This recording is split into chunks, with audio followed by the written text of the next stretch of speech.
ഷഫീദ് റാവുത്തർ കൂടി ചേരുന്നുണ്ട്. ഷഫീദ്, ഇനിയും പ്രധാനപ്പെട്ട ഏറെ നിർണായകമായ, നമ്മൾ നേരത്തെ സൂചിപ്പിച്ച പോലെ തന്നെ ഉള്ള ഒരു ദൗത്യമാണ് നടക്കാനിരിക്കുന്നത്.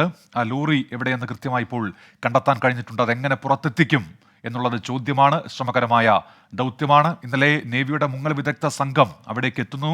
പെരുമഴ പെയ്യുന്നു. അവർക്ക് അവിടെ ഇറങ്ങാൻ കഴിയാതെ മടങ്ങുന്നതൊക്കെ നമ്മൾ കണ്ടതാണ്. ഇന്ന് ഉത്തര കന്നഡ ജില്ലയിൽ ഓറഞ്ച് അലേർട്ട് കൂടിയാണല്ലോ. അപ്പോൾ കാലാവസ്ഥ പ്രതികൂലമായി തന്നെ നിൽക്കുന്നു. അതും വെല്ലുവിളിയാണ്. ഇന്ന് ഈ ദൗത്യത്തിൽ അതെങ്ങനെയായിരിക്കും മുന്നോട്ട് പോവുക?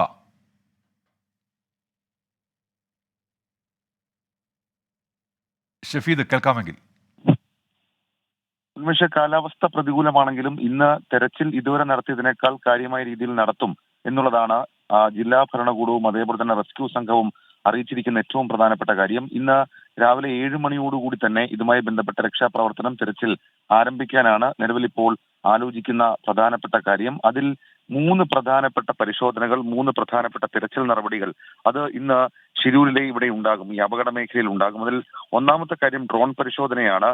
നമ്മുടെ റിട്ടയർഡ് മേജർ ജനറൽ ഇന്ദ്രപാലിന്റെ നേതൃത്വത്തിലുള്ള 5 അംഗ സംഘം ഡ്രോൺ പരിശോധന നടത്തും. അത് ഒരു പ്രിസൈസ് ലൊക്കേഷൻ ഇതുമായി ബന്ധപ്പെട്ട് കിട്ടുക എന്നുള്ള ഉദ്ദേശത്തോടു കൂടിയായിരിക്കും ആ ഡ്രോൺ പരിശോധന നടത്തുക. അതേസമയം തന്നെ എക്സ്കവേറ്റർ ഉപയോഗിച്ചുകൊണ്ട് ഈ നദീതടത്തിലെ മണ്ണടക്കമുള്ള കാര്യങ്ങൾ എടുത്തു മാറ്റുന്ന നീക്കം രാവിലെ തന്നെ തുടങ്ങും.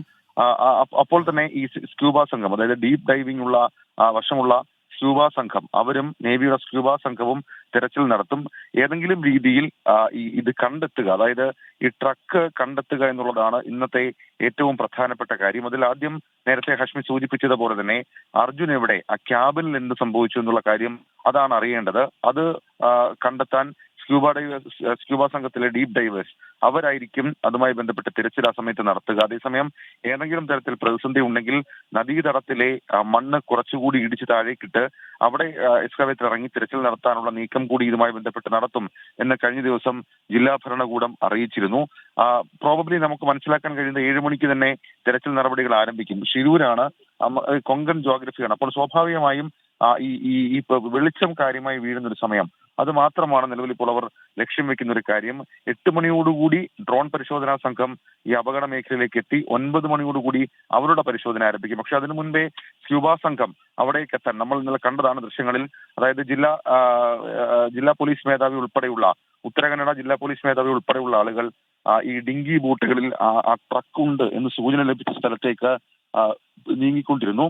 അപ്പോൾ അവിടേക്ക് എത്തുക എന്നുള്ളതാണ്, അല്ലെങ്കിൽ അവിടേക്ക് ആക്സസ് ചെയ്യുക എന്നുള്ളതാണ് അതിൽ ഏറ്റവും പ്രധാനപ്പെട്ട കാര്യം. പക്ഷേ അപ്പോഴും നമുക്ക് പ്രതിസന്ധിയാകുന്നത് ഹഷ്മി നേരത്തെ സൂചിപ്പിച്ചതുപോലെ തന്നെ ഇവിടെ ഇങ്ങനെ നിന്ന നിപ്പിന് മഴ പെയ്യുന്ന ഒരു പ്രകൃതിയാണുള്ളത്. അതായത് ഇപ്പോൾ കുറച്ചു നേരം മഴയുണ്ടായിരുന്നു, അതിനുശേഷം മഴ മാറി നിൽക്കുന്ന സാഹചര്യം ഇപ്പോഴുണ്ട്. പക്ഷേ ഏത് രീതിയിലേക്ക് അത് വരും മണിക്കൂറുകളിലെ കാലാവസ്ഥ പോകും എന്നുള്ളത് നിർണായകമാകുമെന്നുള്ള കാര്യത്തിൽ തർക്കമില്ല. മാത്രവുമല്ല, ഈ മഴ ഇങ്ങനെ പെയ്യുകയാണെങ്കിൽ ചെങ്കുത്തായ വലിയ പ്രദേശമാണ്, അവിടെ ഇങ്ങനെ കുത്തിയൊലിച്ച് ഗംഗാവാലി നദിയിൽ ജലനിരപ്പ് ഉയരും, അതേപോലെ തന്നെ അടിയൊഴുക്കുണ്ടാകും. അതൊക്കെ സ്ക്യൂബ സംഘത്തെ സംബന്ധിച്ചും അതേപോലെ തന്നെ ഈ 3 പ്രധാനപ്പെട്ട തിരച്ചിൽ സംഘത്തെ സംബന്ധിച്ചും അല്ലെങ്കിൽ തിരച്ചിൽ നടപടികൾക്കും അത് തിരിച്ചടിയാകും എന്നുള്ള കാര്യത്തിലും തർക്കമില്ല. പക്ഷേ ഏത് വിധേനയും ഇന്ന് ട്രക്കിന്റെ അടുത്തേക്ക് എത്തുക എന്നുള്ള ഒരൊറ്റ കാര്യമാണ് ജില്ലാ ഭരണകൂടവും കർണാടക സർക്കാരും ഇതുമായി നൽകിയിരിക്കുന്ന നിർദ്ദേശം. അങ്ങനെയാണെങ്കിൽ ഇന്ന് ഉച്ചയ്ക്ക് മുൻപ് നമുക്ക് ഈ ട്രക്ക്, അതായത് നമ്മൾ 10ാം നാൾ നമ്മൾ കാത്തിരിക്കുകയാണ് നമ്മുടെ പ്രിയപ്പെട്ട അർജുൻ എന്ത് പറ്റിയെന്നറിയാൻ. അപ്പോൾ ഈ 10ാം നാളിലേക്ക് കടക്കുമ്പോൾ ഇന്നത്തെ ദിവസം വളരെയധികം നിർണായകമായി മാറുകയാണ്. അത് കഴിഞ്ഞ ദിവസം കാർവാർ MLA അടക്കമുള്ള ആളുകൾ, സതീഷ് കൃഷ്ണ സെയിൽ അടക്കമുള്ള ആളുകൾ ഇതുമായി ബന്ധപ്പെട്ട് നമ്മളോട് പറഞ്ഞതാണ്. ഏതായാലും ആ 10ാം നാൾ ആകാംക്ഷയുടെ നാളാണ്. നമ്മുടെ പ്രിയപ്പെട്ട അർജുൻ എന്ത് പറ്റി എന്നുള്ളതിൽ ഏറ്റവും നമ്മൾ കൗതുകത്തോടുകൂടി എന്താണ് അദ്ദേഹത്തിന് സംഭവിച്ചതെന്നുള്ള കാര്യം അതറിയണം. നമ്മുടെ കാത്തിരിപ്പാണ്, വേദനയോടെയുള്ള നമ്മുടെ കാത്തിരിപ്പാണ്. ആ കാത്തിരിപ്പിന് 9 ദിവസത്തെ ദൈർഘ്യമുണ്ട്.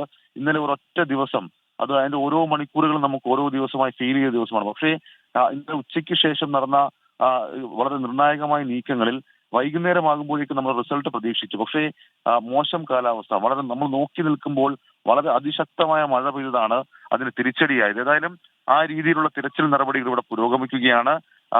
7 മണിയോടുകൂടി ഇക്കാര്യത്തിൽ നമുക്ക് ഒരു നീക്കം അത് രക്ഷാദൗത്യ സംഘത്തിന്റെ ഭാഗത്തു നിന്നുണ്ടാകും. ഉന്മേഷ്. ഷഫീദ് റാവുത്തറാണ് വിവരങ്ങൾ നൽകിയത്.